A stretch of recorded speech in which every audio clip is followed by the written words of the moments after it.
This is Between Hook Sets. I'm Jason Walter from In Through the Outdoors with my partner in slime, Kurt Underhill from the Fishing Crew. What is up, dude? Not much. Kind of excited. You're going to have a fun night tonight.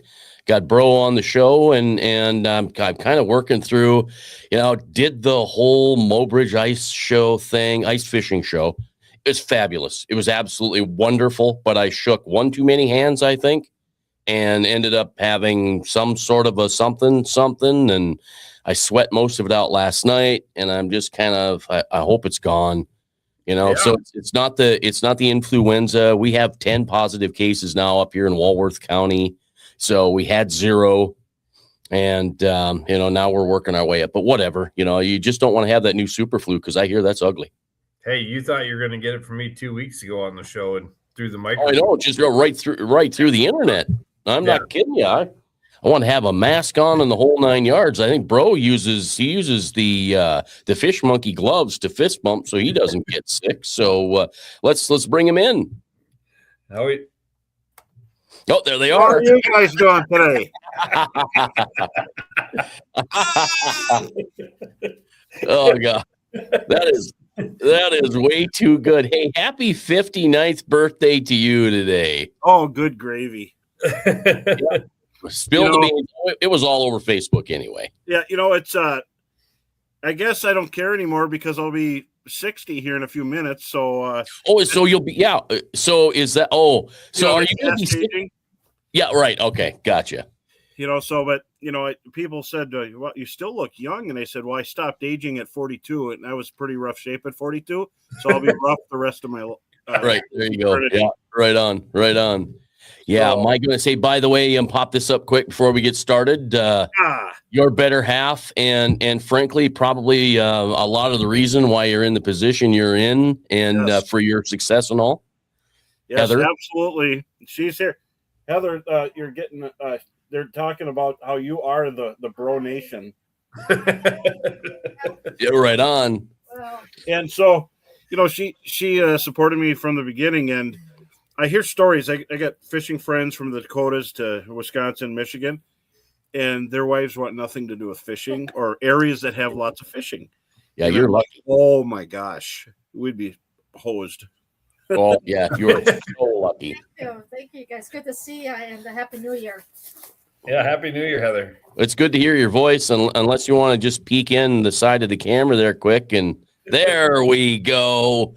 Hi. That's what we want. And, and I always, she hasn't been beaten up by the sun bat and the wind bat like me, so people are like, "What's your daughter's name?" And I just want to kill them. It hasn't happened lately, but I'm like, hurry up and age, would you please? Oh, that's great. I love her. I love her taste in music. Oh, thank you. Oh yeah, she covers everything, from country to Western, and all that stuff. But of course, rock and roll Heather, retro Heather. Right on. That's how we met. I mean, I think it was a little bit more. What do you like? Oh, I like that too. And I was just like saying anything, to meet this. But aside from fishing, Brian has some really cool sightings of Prince in Minneapolis, and of course, he met the legendary Kurt Cobain. Oh, you did? One, perhaps? Yeah. So he's got some interesting... had a nice elevator ride and a parking lot talk with them guys. And they had fun setting off every alarm in the whole place as they ran through. But, of course, it was kind of those times when everything, it was a fun place. And people used to fly there from who knows where just to see different bands and stuff. And it was, replacements and everything. Husker Du and Bob Mould. Any of that stuff was really cool. But I also seen, Kenny Rogers, Willie Nelson, sure. So it's just fun seeing people at the top of their game in music, and it's just fun. But now it's a little different now. It just got to be, maybe you got to drive through certain places, but it's sure good to be, a fishing guide, and we made it this far, and we're not rich, we're just happy. Yeah, well, that's the thing. You're living the life, and then you get recognition like this, and this is a huge honor, and you're right at the top of the list, and that's the reason we're having you on tonight. It's amazing. I'm very happy. Thanks, Jimmy. And Jimmy Bell is one of the best anglers there are out there in the tournament scene. A lot of people learn from him, and thanks for that. And it's when you put your nose to the grindstone, sometimes you lose track of time, and it doesn't seem like it's been as long as it has. I'm going on my 32nd year, and so kind of got thrown to the wolves, and into guiding. I've always wanted to do it, but you're like, okay, I'm not ready yet. I'm not ready. Okay, we need you to take these guys. Okay, and you're out there. Next thing you're using what you had, but we did. That was back when we used like stone wheels and had to look right. Well, yeah, broomsticks and nails. I mean, that's how it was done, right?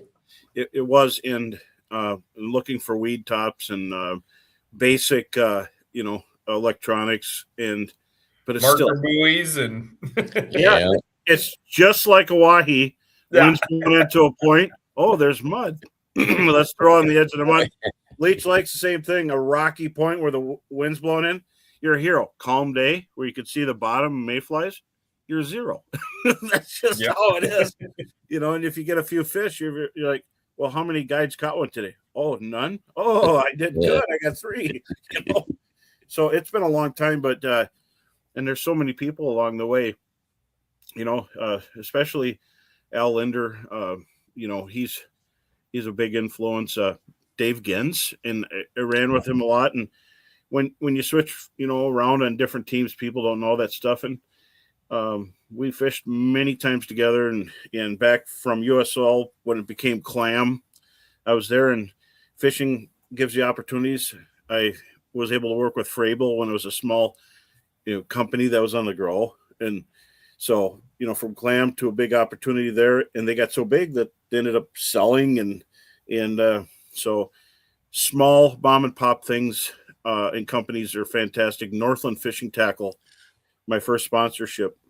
And, I remember, I want to say it was 26 years ago, I got a cash sponsorship from Dwayne Peterson, and I'll never forget some of his advice. He told me, don't walk in anybody else's footsteps, stay out of their shadow. Second place sucks, Yeah. Hey, how you doing, Corey? Thank you. And stuff like that. Good to see you. And little examples like be dumb like a fox, in business, and then also be faithful. And when if you move on, keep your backdraft clean. Make sure you never burn a bridge. And I listened to it, and honestly, I didn't read the contract, and he knew I didn't. I just said, hey, don't worry. I love Northland Tackle. I'll sign this, but you're already good, because I used to stop down and visit and give them some ideas. And then I got home, and I put it on the table. And of course, Heather, I don't know if she reads from the bottom up. I read from the top down. And do you know you're getting paid here? And I said, no. And she's like, hey, can you get more of these? I remember that day, and I'm like, oh gosh, I was so embarrassed, and so I got tackled in that, and just the people you meet along the way. But another influence is Jeff Kolodinsky from Humminbird, Johnson Outdoors. When I was at Frabel, and the advice I got from him and the positive from him, John Peterson, his creativity, what he did just by working hard. I paid attention, and these guys, when they were giving advice, it was like you could like a chisel hitting stone. So I thank Dwayne for my first sponsorship. Mm-hmm. And 3 generations of Petersons at Northland, so it's we got Jace and Charlie Peterson running Northland, and Jace is the brand manager. Charlie is marketing, and they're big time with GSM and 35 companies. But along the way, I mean, there's so much you could just talk about but influences. Noel Vick is a character that I think now older people would know him, and of course Kurt, you know who he is. Oh, yeah. How you doing, Don? And then Maple Leaf Resort, when I would spend the summer up there when I first got there, I'm like, I'm in hog heaven here. I'm on Leech Lake, and this is a bay that's got such good fishing that the guides from Walker, they come up there and you see all these guide boats, and there's big panfish, there's big walleyes all summer long. Everybody's heading up there, and to start out in the Secret Bay was always fun and kind of a blessing. And the influence, my mother-in-law, talked people into hiring me, and that's how it all started. And my father-in-law was busy enough keeping the resort running. 19 cabins, pool, bar, restaurant is a lot in 9 employees. And so I took that off his shoulders, and it became great. And then as I went farther on, I had to learn Cass. Then I had to learn Winnie, which looked like the surface of the moon with structure. You know what I'm saying? Like Winnie's got between 300 and 400 structures. It was a daunting task, and back then we didn't. Just pull up this Lake Master, map. Yeah. There you go, right there. Yeah, literally that's what it was. And when I first started, I had one whisker here and a lot of ideas. Did you have the paper graph back? Were you paper graphing it? I had a paper graph, and I had a Hondex. I loved fishing more than I love hunting, but you can only have one true love. Hey, how you doing, Retro? Thanks for the support already. See, right on.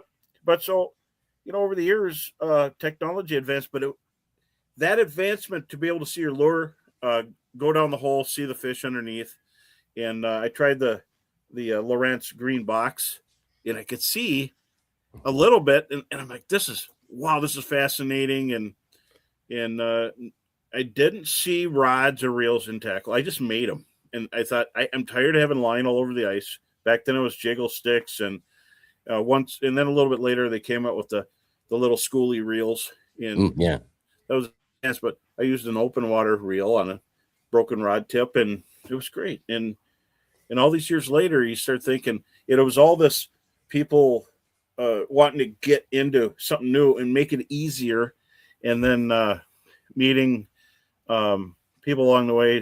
Doug Stange, he was a man that had tons of advice, and of course the Linders made ice fishing look fun. Watching Al Linder go lake trout fishing and everything. But I don't know if you guys, I'm putting my dust on me, but Virgil Ward, here's a guy that's salt of the earth, and he, championship fishing. He started the show, and he's always having fun, and it was always about fishing. And it's not like anything now. There's no drones or anything, but they worked hard. They made it look fun, and even back then, Roland Martin was on TV. Hey, how you doing? So everything is a culmination of everything together, but it was incredible having the ability to guide. And there's not a lot of money. I mean, I'm just saying, you're making a living, but I wanted to wake up in the morning and be on the water. So hey, Honduras. Oh, look at that. Wow. Well, yeah, the only ice you have is in your glass, right? Yeah, right on. Here's to you. So you go back when I was a kid, when I was 9 years old, I was running the Mississippi River in shallow, riffly water in a Lund boat up and down the river, and I learned right away after I had to row back one time about 10 miles upriver.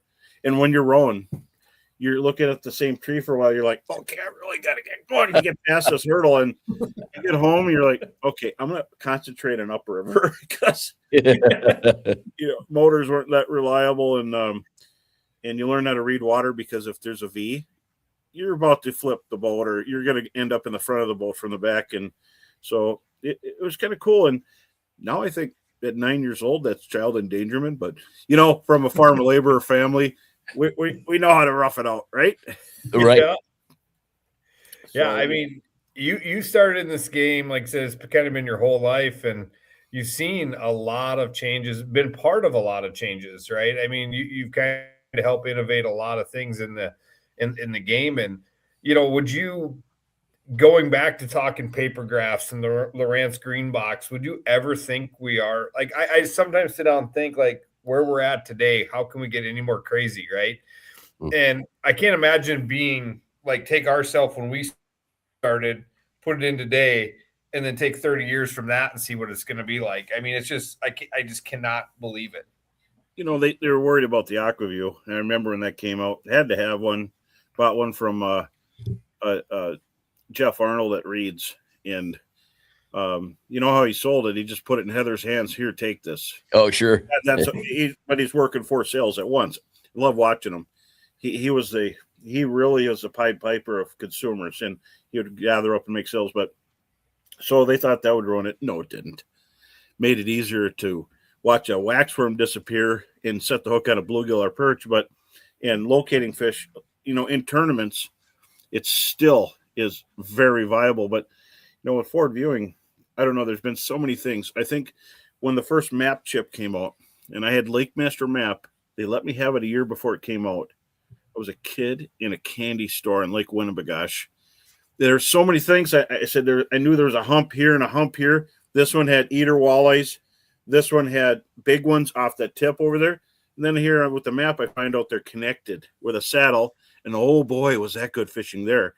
And so I tell you, so now you go out there and you go to a spot, there's holes. You go to another spot, and you can do this across the whole lake, any lake. And now the B spots are the spots, you know. And back in the old days, before all of it, I would just grid the lake. And it's a daunting task. You look at the lake, and there's no tracks out there, and I've already got schools of fish, but I'm like, it's not going to be enough. So I just go across the lake, and I hit break lines and grid, and I just do a football field at a time. And I remember in the day, you know, before all the technology, I had basic handheld, GPS, and we just have a mark on it, you know, and you put a date, and you'd watch the date and see, give it a name because there's no hump names. And it built up 35 to 40 something schools of bottle rocket perch, big jumbo perch. And without humps, you just drill. And now I look at where I found them. I would never drill them open now. So I think sometimes it's better just to drill, you know, and unplug in. But it took a lot of time to do that. And but over the years, I like the maps actually. Mm-hmm. It's, you know, but people, they do have the map too, so you have to think outside of it. And then even you know, back in the day, so my first portable fish house, who did I buy a flip style fish house from? Dave Gens. So I met Dave Gens outside of Vados Express in Spring Lake Park. Went there and I seen his fish houses, and I'm like, flipping is better than trying to set up, you know, something else. You know, they had a one pole system. Old canvas tarp. Yeah, and here it is, and there's a pole. And I'm like, I like this flip style. But I always got buddies I want to go with. So I got the 2-person, but I was on the outside, so I could come and go as I pleased. They had to climb out of it. And I actually just talked to him tonight, and I'm like, you know, I like that idea. And I made sure I was on the outside, you know, because there wasn't 2 doors, and we used that until we ran it ragged. But it was a lot of fun. And then the Grizz, you know, meeting the Grizz at a young age, and you know, I don't know, we just got along great. And he's a super good angler. He conquered areas outside of where he's at. You know, was up at Winnie snap jigging and created rip jigging, and he had flies. He was just hammering fish. And all these years later, he's still going. I mean, he's guiding on the river, and he's doing all this stuff. So it's kind of cool, I think. I mean, wouldn't you guys agree? Water keeps you young, and the fishing and stuff like that. Yeah, I agree. It's a ton of fun, you know, and if I could get on it more, I'd look younger, but you know, maybe that'll happen this summer. You know, I don't know. I have no idea, but you know, you've done absolutely anything and everything. I'll pop this up quick. Got the Bro Road Show. That's always popular, and that's kind of a seasonal thing, right? Yes, in and out. And then we go back how long ago was this? Because I remember this as just a regular average person that liked to fish and watched it before I became famous because of Between Hook Sets. Well, we did that the year COVID shut everything down. I met with I had a meeting on the phone with Chris Russell, who is a director of marketing for the new Frable, which was bought by the Teachers Pension. Actually, is Plano Synergy, and then in between that, it got bought up even farther. I mean, the big fish, little fish thing. But anyway, I said, well, how do I keep this going? What can I do for you as a company? And I'm like, can we do something virtual? What do you want to do? He goes, I don't want to do nothing. And he goes, and I don't want Heather to kill you. So we'll hire someone to help produce the show and get it ready. And I'm like, so we're going on different names. And then I said, there's universities and college and it's about ice fishing. So he goes, what do you think? College? I said, College of Ice. And so we did that. And he said, I'm going to get somebody to help you out. So I was actually the College of Ice. And then he hired Steve to help me do it. So, and then some of the wording changed later, but so we did College of Ice for a couple of years. We had, people from all over the ice belt, and then we had Minnesota Viking on there, and even Kevin Van Dam came on a couple times because he ice fishes, and I see him at the shows. Great guy, and he always has pictures on the ice of big bluegills he wants to show me. And I'm looking around, and there's like. Do you break his phone too? Do you break his phone when he shows you pictures of big bluegills? Yeah, he didn't show any dead ones. I remember that. Now that you remind me, I forgot all about how I actually bumped your phone. I accidentally bumped my phone. And I normally I don't do that. When I see big, dead, giant old bluegills that are super rare, and you can't. I found Bro's tipping point that night. Well, if you get to fish a lot, and you're someone that's avid, or you're retired, or you got money, there's no reason to kill anything over 9 inches as far as bluegills. There's hardly anything left in the whole world. Even in Louisiana, they're talking about stunted bluegills, and I get calls from all over the country, and I tell them, I will take you, but you're not keeping anything over 9. You could mount 1 or 2, but you're not keeping any kind of limit of anything. But anyway, so I seen all those dead bluegills. I don't know what happened. Lightning struck or something. He blacked out. But yeah, it might have been an accident. At the end of the day, it's a great story that's lasted 15 plus years. So I've had people don't understand how much fun it is. Well, they do that are inside, but on the outside, there's so much fun. When the day's over, all these different teams on the chessboard, we're all friends, and we all meet and have like a Sprite or a Coca-Cola later, and that's how it's fun. The camaraderie is everything in ice fishing, and but you look at along the way there, College of Ice, when Frable went the last time, and then Pure Fishing bottom, and so I had to change the name. And for years and years, traveling, going to stores for all the different companies, for USL, Clam, for Northland, and all the different sponsors. It was kind of a beta test. How far can you go on this much money? And we went all the way to the other coast, and from the Dakotas, the Nebraska, edge of Montana, all the way to the East Coast, and hit all that stuff and visited. And it was dubbed the Bro Roadshow. It was all different names, but it was my roadshow, and then Bro Roadshow came out of it after all these years, decades. I was trying to think of another name, and there's university this, fishing school that, and just the Bro Roadshow, because you go all over the ice belt. And when I was on the roadshow, it would be all about ice fishing and talking about ice fishing and promotion of sponsors and areas. And I met a lot of really, really cool people everywhere, and they're all loving fishing, and their stories are just as important or more important than mine. I just love hearing what people do and where they're at. And so over the course of the years, so I took that. I said, nobody could take this. They obviously bought College of Ice, so I couldn't get it back, which was a great name. And I loved working with Panaz. He's very energetic. And I wanted to do something because it was kind of fun. And then so we do spring, kind of a 5 or 6 episodes, and then fall.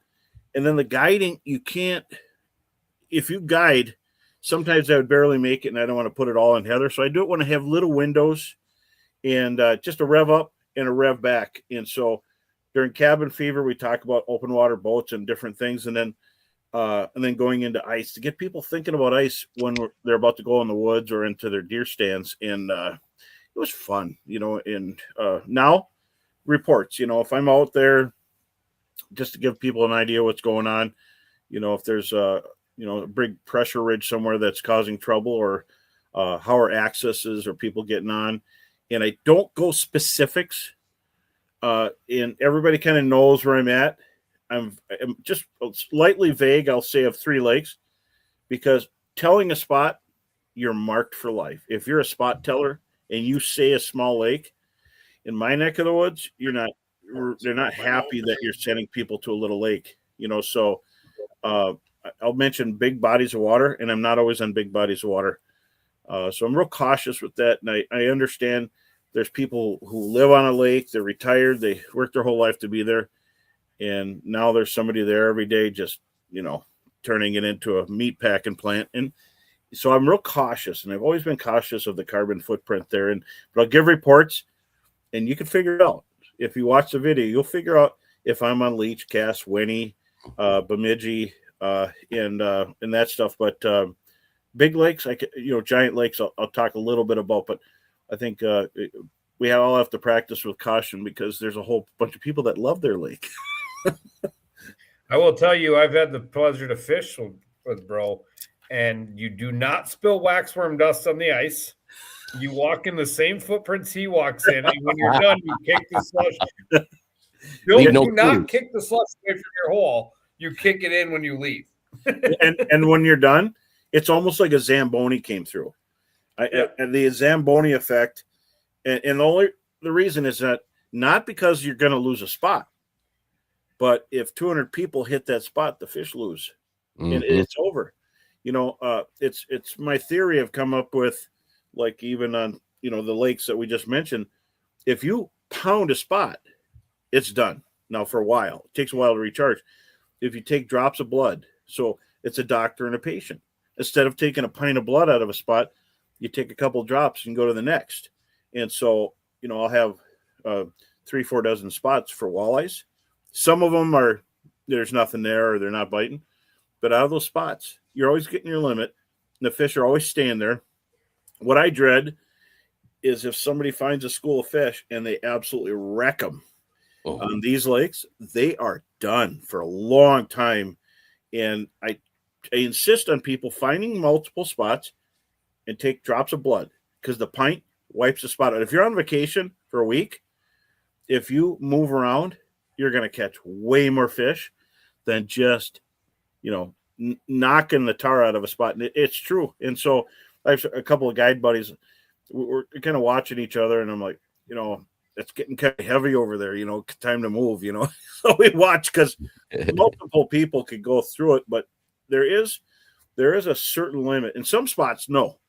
Like in the spring and fall, when there's 2,000 walleyes on a flat, you don't have to worry. But if you're hitting a spot that looks like there's 20 to 30, you could pull out 4 keepers and maybe play with a big one, and then that kind of stuff. You could do that across a whole lake, and sometimes it's not 30 spots. You might have 70 spots, but out of those 70 spots, there might be 35 active schools. So it's kind of fun. And then we all know where there's a few big fish. We can knock on their door, but you got to do that after you're sitting one away. You can't limit out, and you keep fishing. So if you got 3 people, we can have 6 fish here, so you can have 17, and everything's got to go back quickly, and then if you put the last one in, you go in. So it's been kind of fun. There's a lot of stuff to learn along the way, but now with technology, forward viewing, it's incredible. And I've had the pleasure of using it, and what I love about it is not taking advantage of the fish, is being able to show people why you're there, that there are fish there. And I don't have units where they can sit and stare, because then I could just hire AI to be me. Yeah, right. I still got to be the traffic cop. Okay, throw over there. And, if there's a family there and you get some mean, teenage dude and he's casting over his mom's line, you also got to be that cop too, let the ladies catch fish and stuff or switch positions, because I want everybody to hammer them in. Sometimes, where are the fish? Everywhere. Just anywhere you cast in there. And that's how good the fishing is here at times, and it's a blessing. But outside that, the Hall of Fame, I never expected it. I was overwhelmed, and I just about passed out when I heard, and Heather was pretty misty-eyed and pretty cool, pretty amazing. And we had Jason Shakirka when he got inducted, and the same thing, right? I mean, you've done this a long time. You've done every aspect of this industry, right? From promotion to design to guiding to tournaments to, you name it. You're one that has, you just sit there and talked for how long about conserving it, right? Conserving, don't beat these things up. I mean, there's not a guy that I can think out there that has done much more for the sport than you. Oh, that's very kind of you. Well, think about it. I remember one of the first times I kind of figured out who you were was the Eggo Waffle Boat. Yeah. Back in the FLW days, the Bro Eggo Waffle Boat. And then then you kind of meet you. And, it was quite a few years later after that we actually met up at the shows, and we became really good friends, and we spent a lot of time at shows together, and it was just I'm fortunate enough to call you a friend, but everybody that you walk across, I've never seen you walk away from somebody. I've seen you be the last person in a booth. I'll never forget Sioux Falls in the church for Dakota Angler. You're like, I got to go by this time because I'm going to be in a deer stand tomorrow morning. Yeah. And some guy came up, and I'm like, bro, it's like 4:30. You said you had to leave at 4:30. You're like, yeah, I'm busy. And you just stood there and you kept talking. Like, it didn't matter. Like, and that's the person you are. I've never seen you walk away from somebody. The only time I've seen you mad is when you spiked my phone, and that became funny. Yeah, right. Like, that's a great memory, right? Like, yeah, mad. You're like, you dumbass. I still don't remember that clearly, other than I might have bumped it. Yeah, I could take you to the place we were standing on the back porch of McGovern's when it got spiked. I thought we were like at a church when that happened. No, we're in McGovern's in St. Paul. Oh, right out in that back patio area they have. Yeah, I could take us to the spot that I got spiked, and I wasn't even mad about it then. I thought it was like I learned something pretty quick. Don't show bro big fish dead on a playboard. Well, especially big bluegills. Yeah, it's I've been taught that since I was a kid. When I was 10 years old, my father said, and when I wanted to keep them, he's like, these are old for their size, and they're becoming less common. And he said, when you take these out, the lake stunts. And so I had that advice when I was a little kid, and I had a few times in all the years, between there and 20, where we might have went over a little bit in the 9-inch thing. And then remember when I met Heather, I had a day where we had some that were not 9.5, but like 9s. And she looked at me, she goes, those are bluegills. And I said, yep. She goes, aren't those big ones? And I said, to some people, no, but yeah. And she goes, aren't you supposed to throw those back? And I went, oh. So I've been pure on that, and I understand. But that's at 9. And I talk to some people, well, I throw back the 10s, or I throw back the 11s. And I'm like, you fish a lot? That's not very generous. Yeah. If you have all that available to you all the time, and then you're not going to cure some of the people. If you even suggest something, they don't, so, but you see more and more people. I've seen people throwing big bluegills back, and I just got to go up and, meet them and shake their hand. And, but outside of that, I mean, they're probably the least understood fish. And if you have to talk to somebody that knows somebody that found a secret lake that's private, and they have to go in there and then they want to wreck them, it's just terrible, and it's pretty sad.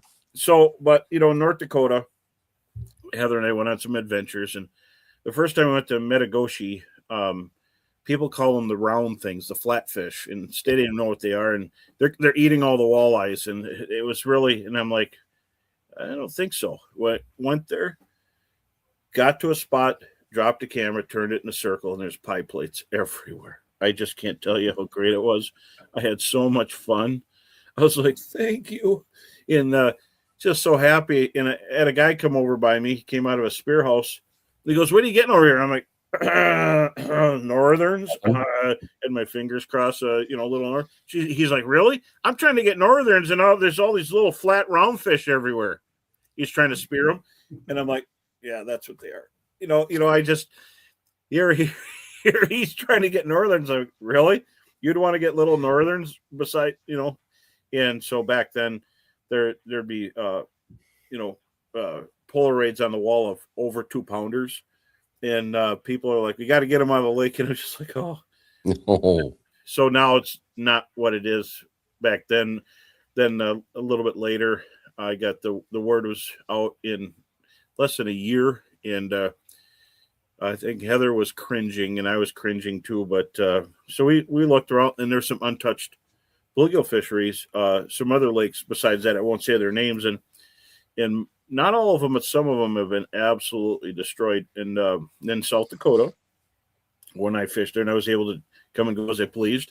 I made less than half the money, but I fished more. So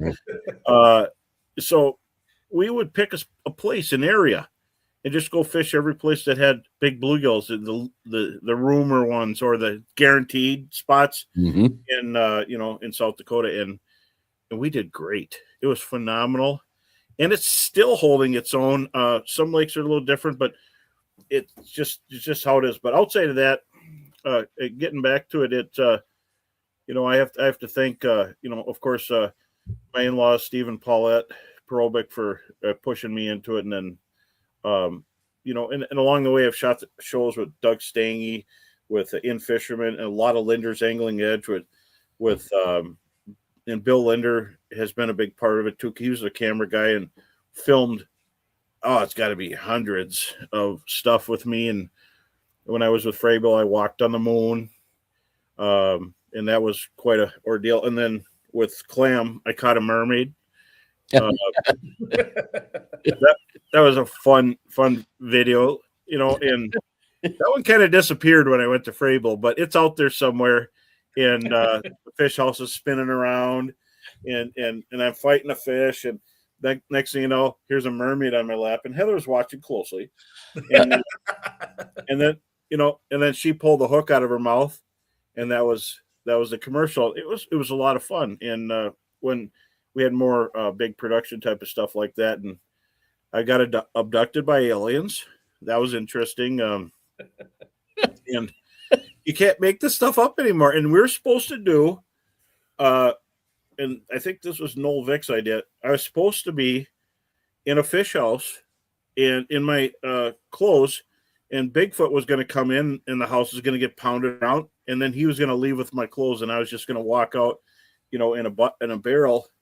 And and they should have did it, because right after that's when Bigfoot was doing the jack links, and so they were a little bit ahead of their time. But production's got a little less in cost, and all these years later, I try not to jump ship too much. I've been with Ranger boats for close to 20 years. Then I went to London, and just high quality stuff. And Lund's been a great boat company. I was with them before, and when you get deals, that does the talking. If you're a guide like me, you're not rich. I don't own a company, so I want a deal. I'm a fishing guide, and they're taking care of me at Lund. And so I've had Lund in my early life up till I got a deal with the FLW Walleye Tour with Ranger boats, and I did the FLW Walleye Tour, and I've had I can't remember how many top 10s and top 20s, but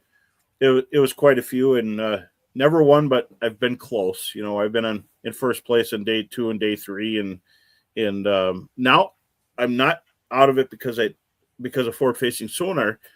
Just happened I got busier guiding, and I took 1 year off, and that is kind of that it's hard to get back in. And I've done MWC and National Walleye Tour itself is what it turned into. And I'd found every location on the Great Lakes. I would try casting every tournament. I'd have 2 or 3 days. And now that's how everything's getting won. Because they could see the fish. Yeah. And what I missed back then is you have to be on their face. You have to hit them in the eyes, between the eyes. And back then, I just was trying to cast where I thought I seen them, on the regular stuff. But anyway, so tournaments are fun. Help me probably to be a little better guide, a little bit more useful of the client's time. But after all these years, it was fun being a part of this. And this is not a slouch place. Minnesota Hall of Fame. I think I'm kind of on the shoulders of giants there, and I truly appreciate everybody there. Yeah, that's pretty impressive. Oh, don't forget you've done the weather. Yeah, I love that one. So I mean, you like I said, let's get a little bit into your innovation of the sport. I mean, like there's things that you've been a part of. Obviously, most people know the bro bug, but you were like you drew those out, you molded them in clay. I mean, it wasn't just like, hey, name a bait after me. You kind of designed a lot of those ice fishing baits for Northland. Well, and so I would give sketches to John. John Peterson was he was way ahead of his time. He was a genius. They come up with stuff, but he trusted people. He was a solid, down-to-earth person. He was just the best person that you could meet to help you move forward and stuff. And I told him we need stuff that looks like larva. And, and it took a while then because, you didn't just walk in and say, can you make something like this? Like everybody did. It was, I need a sketch, and you'd sketch it from different directions, different renderings, what it's good for, how it would sell, what markets would it be in, blah, blah, blah, down the line. Then you hand that in. Then the next one where someone will just say, yeah, we need this and walk through without even doing a sketch. So I sketched stuff on napkins, on a notebook paper, and then I got a sketch pad. And you have to have an idea. Then there's a mold maker. And then from the mold maker, it comes back. You use it, you approve it. And you can't disapprove too many times because it takes months and months. Where now I could take a rendering and they could fix it up on a computer and have it 3D printed. Is so fast. And so back then the sales of ice were actually, I want to say less than 20%, maybe even less than 10 back then. And the last time I heard, I didn't for a few years back, it was like 38 or 40%. So it's an incredible amount. We did the Bros Bug collection, but I never call it the Bro Bug. The Bro Bug is what John called it. John Peterson. It's the Bro Bug. And I'm like, really? You don't have to do it. He goes, yeah, I do. Because if it fails, it's on you. And I love it. I look, John and Dwayne Peterson were such great driving forces for everybody. And they created this pro staff where everybody just loved being a part of it because you could come by and you could, John always gave you tackle, so he just was very helping, and Dwayne was super smart on philosophies. He was a good teacher on how to become a pro. But so then we did the Bros Bug Collection, which is kind of a funny name because we'd have different bugs that, for helping in fishing. We had the gill getter, which was flat and it darted forward for fishing bluegills and weeds and stuff like that. And then the mud bug, the clue how to fish it was in the name, pound the mud bug for big perch. And it was a fast faller, really cool hooks that had really, really sharp hooks. And they had to be the right bend, 60-degree eyelets so that the lure would sit right. You could use a loop nut, you get it to rock. The bloodworm, which was tremendously popular all over, and plastics were kind of a new thing in ice. So making a little bloodworm with segments, and that was one thing. Scud bug, which was a freshwater shrimp, it came curled. So when you jigged it, it straightened up and they would kick back. And super popular in the New York and 10,000 Islands area. The perch, people had them, just pounded them. And then small tackle worked really good out on, around the area of North South Dakota because eat them tiny shrimp. And but there's a lot of different shapes. The slug bug was John. The hexie fly was a name I came up to do something else, which became part of technology because quarter wave technology. But there's a lot of that stuff. And puppet minnow. To be truly faithful to Northland, I need something like that. So we came up with our own darting bait, fin darting bait. And what a great name. And no one had it. So hexie and that kind of stuff. But and along the way, a lot of things, there's some stuff come and go, and it depends on who's ordering. And you have to order a certain percentage to keep something around. And that's in every company. Because when you bring in something new, and new is important, it also feeds off the back. So you have to get rid of stuff. Because if you get thousands and thousands and thousands of SKUs, something has to go. So it was kind of fun to be all a part of it. And I'd rather be a part of it than be to be the guy that owns it or do that. That's an incredible amount of work. And I'm glad that they left this legacy and retired and they get to have fun with their grandkids and generations. And I'm still guiding, so I'm very happy. Yeah, that's you went on more than just with Northland. I mean, straight line reel at Freyville. Yep. That was you, the bro band. I don't want to call it stupid, but like a rubber band around a reel seat, or around the front of the rod. And, I still use the bro band to this day. Well, and so when I brought that out, people didn't know how to have a dead stick. There's no, bait runners at the time like that. So you pinch a little bit of line in to the bro band, which was a rubber band, but it had a little segment you could pull to put it in and then set it, leave the bail open on the reel, fish hits, pulls out the band. And so we called that the bait regulator, and they're like, bait regulator. Bro band, that's how things work behind the scenes. And I'm like, okay, whatever, And so when I was a kid and bro first happened, we'll just do this real quick. In fifth grade, I was known as Big Red. And that's what back, as a kid, the Foxy girls in class called me Big Red. And I love that name. They'd say that and I would love it. And then so when everybody's getting their names, like Woody, Stink, Booger, I was bro. And I hated it. And it was more of a way to kind of jab at each other. I love it now. And you don't get to pick your own nickname. If you pick your nickname, you can't pick your nickname. It's just wrong, but I'm so glad I didn't end up one of those other nicknames.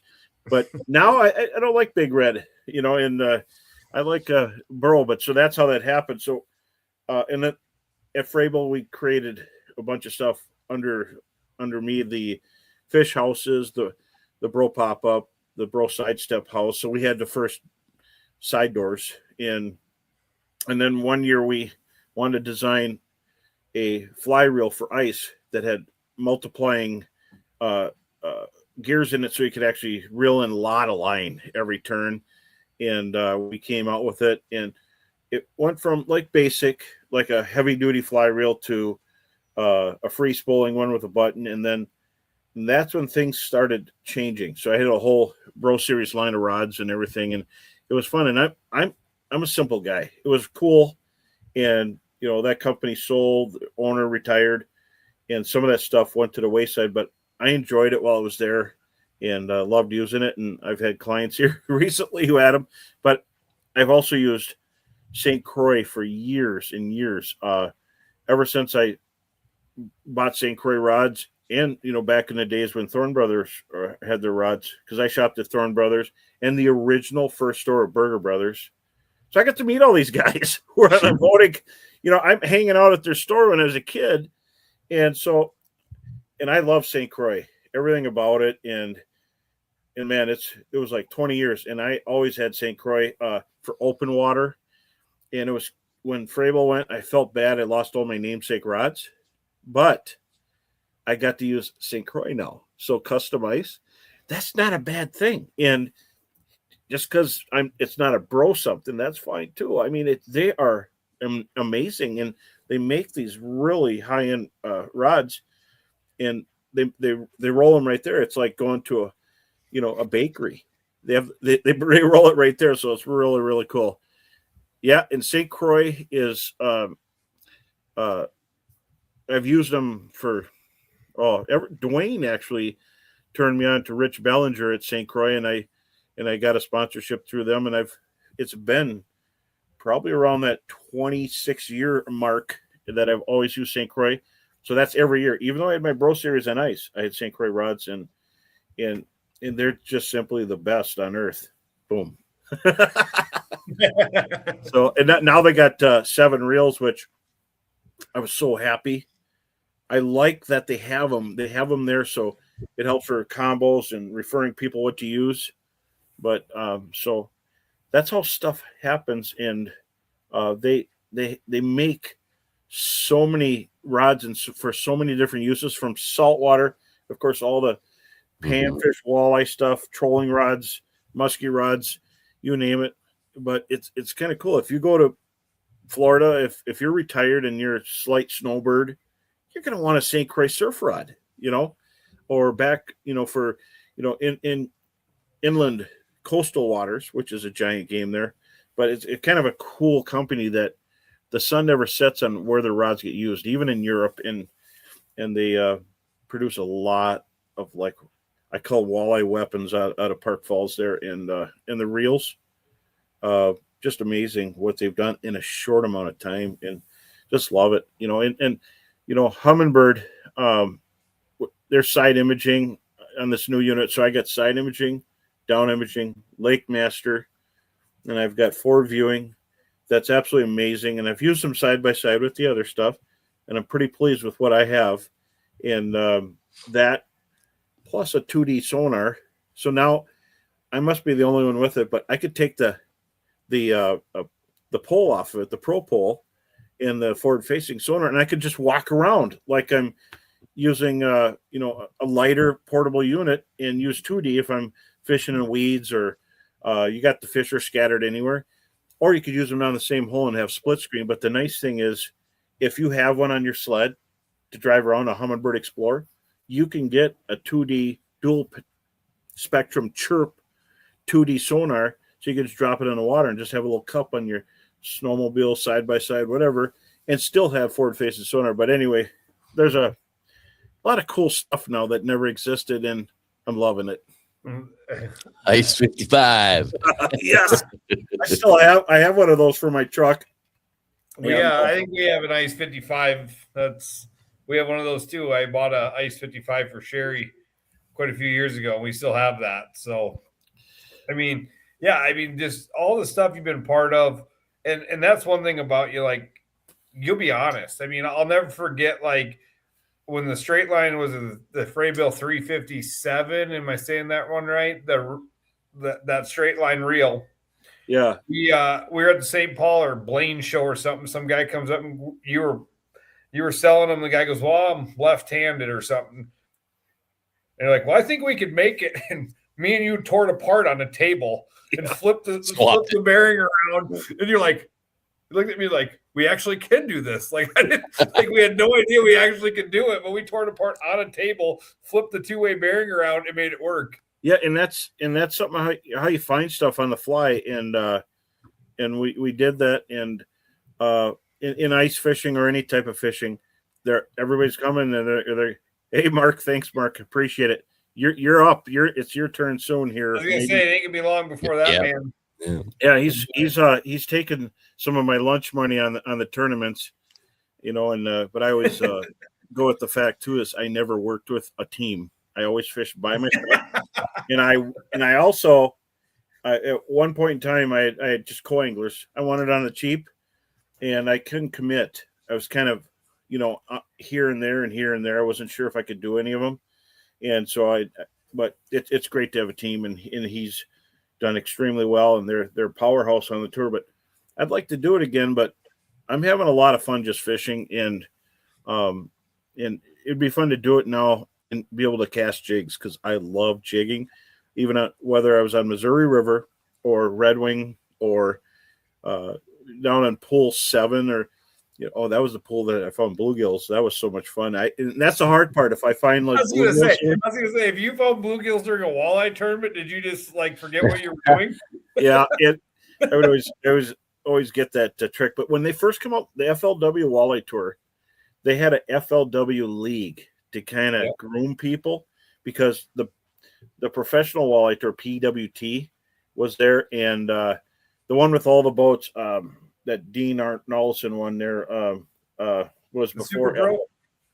I can't remember. Super Pro, RCL, yep, RCL, Ranger, yep. PWT, and then I wasn't even thinking that way. So I did the FLW league, and then I would jump in, and I get like I went on a lake I guide, I'd get second place, and I'd be bummed. I'm like, this is terrible. Then I get a fourth place, and I'm more bummed. And then some of these guys that actually pushed me to do it were staying at some of my cabins at the time, and that was affordable. If they ran out of money, I'm like, don't worry about it. Just give me another time, and but they talked me into doing it. And one year I got, it was right away in the beginning, I got Angler of the Year by a whisker, and I'm like, oh, so you don't have to win. You just have to get like second, third, fourth, that kind of stuff. And I'm like, this was fun, and you put in entry money and you compound it, but it's always been elusive, and maybe I never had enough time, but it was really a learning experience, and it'd be fun to do it again. And it's a lot of time, a lot of driving, and more power to those who can do it. And it's a different element now with forward-facing sonar. You got a group of incredibly talented guys that can sort a lake down super fast. But even you go way back when, some of the names that were on the top in the beginning are some of the names that are on the top now. Still. Yeah, still. And so I remember being on Missouri River or Wahi, and my starting spot would be 57 miles away. And I'm like, oh, I'm driving by a lot of water. I know I am, but I haven't had time. And I go there, and you'd have your fish in no time. And then it'd be 50-mile-an-hour winds all the way back. And no, not Lake Hawaii. I remember Lake Hawaii driving, and I'm like, oh, there's Bush's Landing, which is a long way from where we started. And you're like, here we go. And we're going and going and going and going. And like, the guy's like, where are you going? I said, I'm going to North Dakota. Yeah. and then stay serious. And they're like, are you serious? Lightning, rain, giant wind, and waves against you the whole way. You get there, you fish, and it goes from cool and 60s and wet. You're soaked even with a rain suit. And the sun would come out and it'd be 104. Mm-hmm.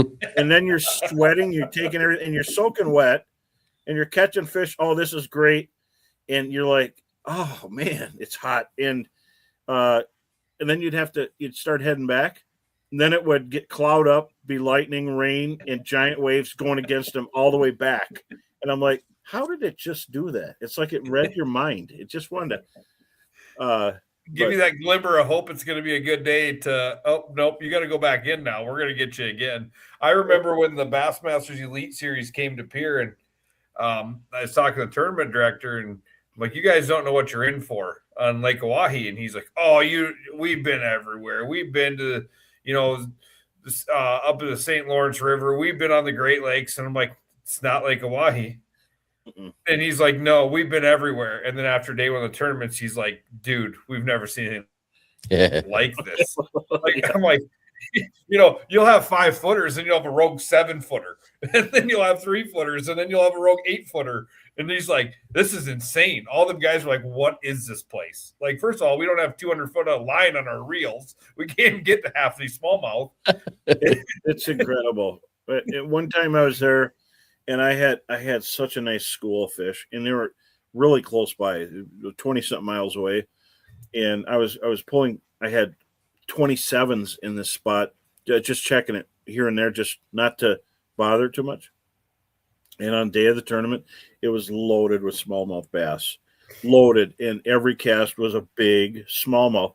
They were paper thin, but they're big and fun. And I'm like, so I looked for the walleyes as long as I could, and then I knew I had to just start from scratch. And it's kind of, that's just how that lake is. And oh yeah, and I'm not a troller, but I figured out, I worked from the surface down because I got tired of getting snagged. So I literally had my crankbait, probably 5 feet from the board and just touching the brush tops, and we hammered fish really fast and went in, and every time I was there, I caught a walleye over 30 inches the day before the tournament pre-fishing, and I'm just like, and that is such a big playing fish in that one, and so it was the curse of the 30-incher over there, but I've done, good enough, actually fairly good there. I think I can't remember if it was a 7th or then one was 30th, and then the guard event I was second, but it was a lot of fun. What a great place, and then going up to a Mobridge and then fishing up in Bismarck. Bismarck was very interesting, pitching at sandbars, and you learn so much. And if you're young and thinking about doing this, seriously, you learn so much from state to state, and you only get so much time on the go around. So I would recommend doing it if you can. Don't overextend, but it's so much fun. You have to learn the body of water good enough to be a local guide there, and these guys are doing it. It's cool. And then ice fishing, the ice tournaments.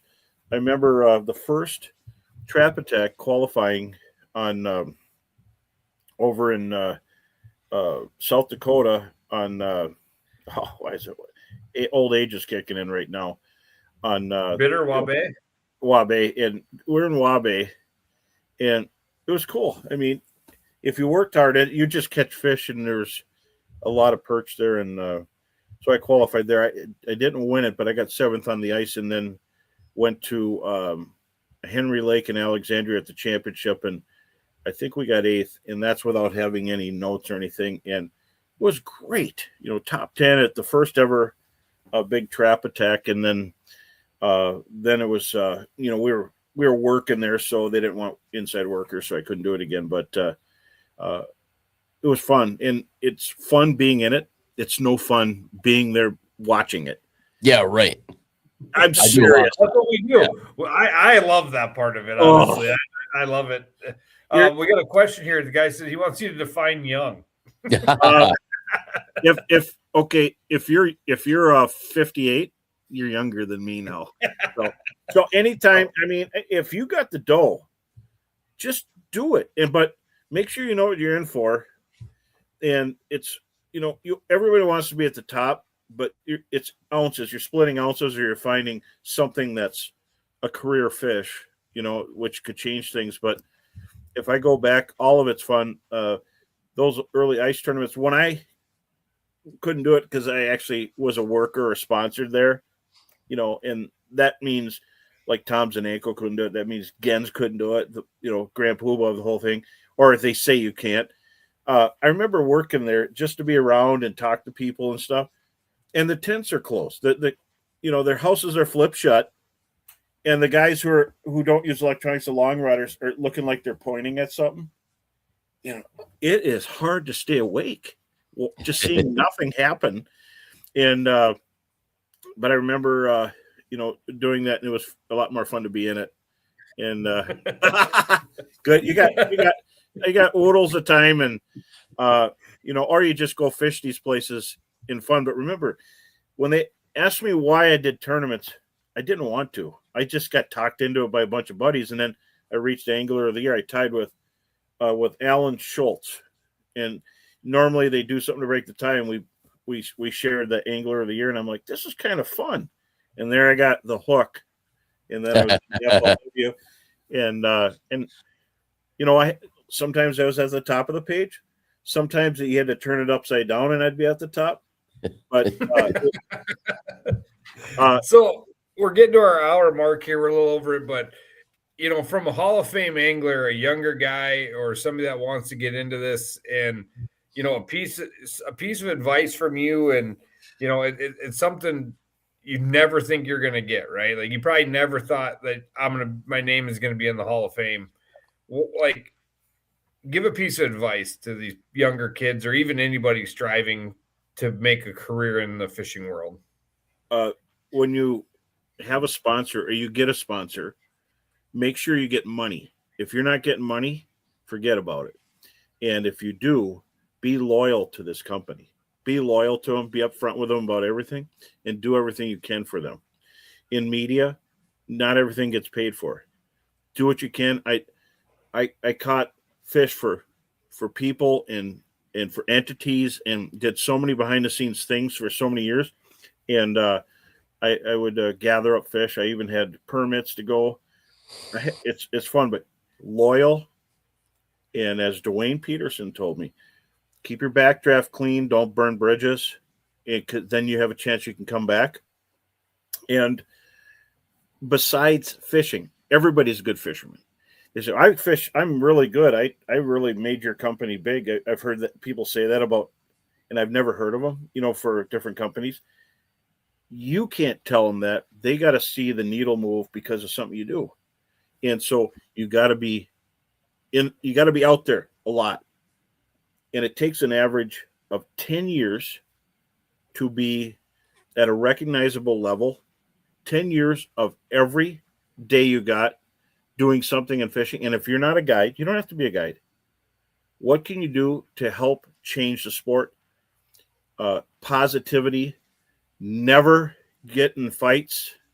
Don't ever be mean to people. You're mad at somebody, never show it. And that's a hard thing. If you're cut off for it, water falls off you like a duck's back. But so loyalty and put your time in. It ain't going to happen in 1 year.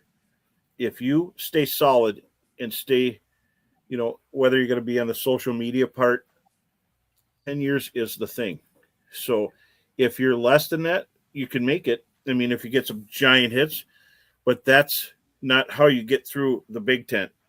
You just have to have time and keep doing it. Be steadfast. And if you want to help kids learn how to fish, that's a great way. And what can you do to better the sport? What can you do to make it better besides making money with sponsors? And remember, fishing ain't big money unless you start your own company and then you sell it if it gets really big. Fishing is a lifestyle. It's a choice. And if you love fishing, you can fish and hunt. People do that. And some of them have shows with that. That's quite an undertaking. So are you a hook person or a bullet person? The bullet people, the bow people, they make probably more than fishing. But if you're a true fisherman, you can do it the tournament way. That's how you get recognition, winning a tournament and then staying consistent. Tom Wynn, I met him right, from not too far from his beginnings. And what I noticed about him before all those giant wins and stuff, and he had some, is he was very approachable. He was super nice, and he was clear, and he talked to everybody. I remember meeting him in a boat, and I was guiding, and I was hammering him, and he was over somewhere I'd never fish hammering him. And I said, this guy is a perfect person for the sport. So I pushed for him, where I could. And obviously now he don't need any push. He's a big name. He's won 2 championships and all that stuff. But he is a classic example.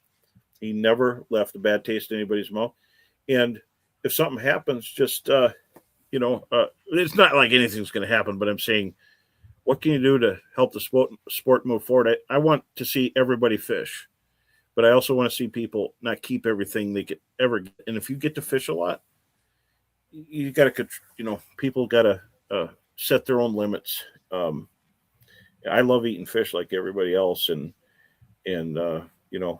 respect the resources, because we got a lot, but there's a lot of us out there, and let's respect the resources. But if you want to be a pro in fishing, if you want to be in the Hall of Fame, you can do it. 100%. I never expected to get this award, but the people that you see on TV, the people that you hear about, the people in it, they all started from that, the dream and the hope. And so you could do it. So Uncle Bro says, go for it. So we do have a question. Before I get to it, I want to bring up, you know what we call Tom Wynn, right? You know the nickname for Tom Wynn? We call him the franchise. Yeah, he threw in something that helped us, Yeah. So we got, with all your success in the fishing industry, do you have any regrets? Should have done this, or wish you would have done that? Good question. That's a good question. I think I would have probably maybe stayed in the National Walleye Tour at least one a year or something. But if you guide and you do that, it's so hard to do it all. And I even did in the beginning. I probably wouldn't have stopped doing the Gary Roach Invitationals in Canada. I did Red Lake. I did Pine Falls. I did Menaki. So I did those tournaments also. And then for the last 20 years, I've been doing the I Falls Bass Championship, which has a 60-team waiting list because you can only have 60 teams in it on Rainy Lake. And we get about 280,000 acres to fish. It's incredible now, especially with technology. Incredible. If you have one or two fish that are small, you can't come back from it each day. And so you get cut at 54. So if you're on a 60-team waiting list and there's only 6 open spots, 5 open spots, that's like forever. So right. I gotta tell you, the stress is on. And I fished with Heather last year. She couldn't do it. She was still sore. She had a tumor removed, and thank goodness it wasn't cancer. But she, it was a big deal. And so Nick Cox from Razor Augers jumped in, and his eyes were as big as saucers when he was at takeoff and seen all the tricked out fighter jets there in the water. And it was fun seeing he got the bath by fire, thrown to the alligators. And it was a lot of fun seeing that. And he held up his own replacing Heather. But she came up on stage after, but it's fun. Find your niche.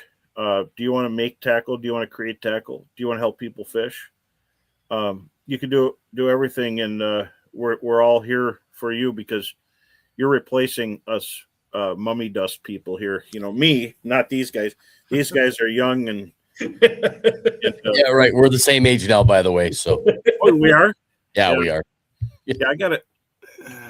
I got a gray hair, Bob. It's so nice to see you guys again, and everybody out there. Truly, you could take it to the limit as far as you want to go, and it's been a pleasure with everybody I've met, and everything I've done with everybody. But and I didn't hit everybody that's out there. Tim Mossberg from Fish Monkey, he's a dream maker, and he created this big company. And Matt Lardnois from Amped Outdoors, he's a giant in the room, whatever show he's at. And then just everybody. Tim Price from Johnson Outdoors and Humminbird, and when they didn't have quite the distance with forward facing, they caught up. Now there might be 10 feet or a few beads, but there's so much more to it now. They can't keep them in stock, and they wanted ICAST. It's such a nice time in fishing world. And of course, if anybody's thinking about Rod St. Croix, Gamakatsu, having a Gamakatsu sponsor is like, it's unbelievable. I bought so much Gamakatsu. I bought furniture, and having them it's just insane. In Sunline, it's like, yes, please. You know what I mean? When you get these sponsorships, you're like, you're kidding me. But Lund Boats, incredible, and Mercury. But it's been a lot of fun, and all the support from Chesterberg, Toyota, and all the different companies. And if it's pouring out, I sure like my AFCO rain suit and my AFCO clothes, but you can see I'm wearing it right here, the Bromin Eater. Thanks, David. It's awesome. But so anybody that wants to do this, you could do it. It doesn't matter. You could be 20, you could be 40. So remember that 10-year thing. Don't get impatient. Don't burn bridges. Uncle Bro. Well, we sure are happy for all the seasons you gave us. Open water, ice fishing, all the tackle. You and Heather are one of the first folks that I met when I jumped into this in 2021, and you were very welcoming, and I love you both. And it's just been retro. Heather, thank you very much. Bro, happy birthday, and thank you. Yeah, thank you, bro. Thank you, guys. So I'm going to have a birthday drink. So click your cups. Mine's just going to be pop though. Yeah, that's okay. Hey, thank you for all you've done, and I well deserved on it. And I am one of the people I am proud to call a friend. So thank you for everything you've done for me, the industry, and everybody out there. So it's a big deal. And Congratulations. thank you guys. And I forgot, Ron Shero, I didn't forget about you. You called me Bluegill Bro. So we're talking 30 years ago. He had me on a show and we talked about releasing big bluegills over 9 inches. And I think back then I had one whisker on my chin and I look like a doe in headlights. But anyway, thanks a lot, guys. I appreciate it.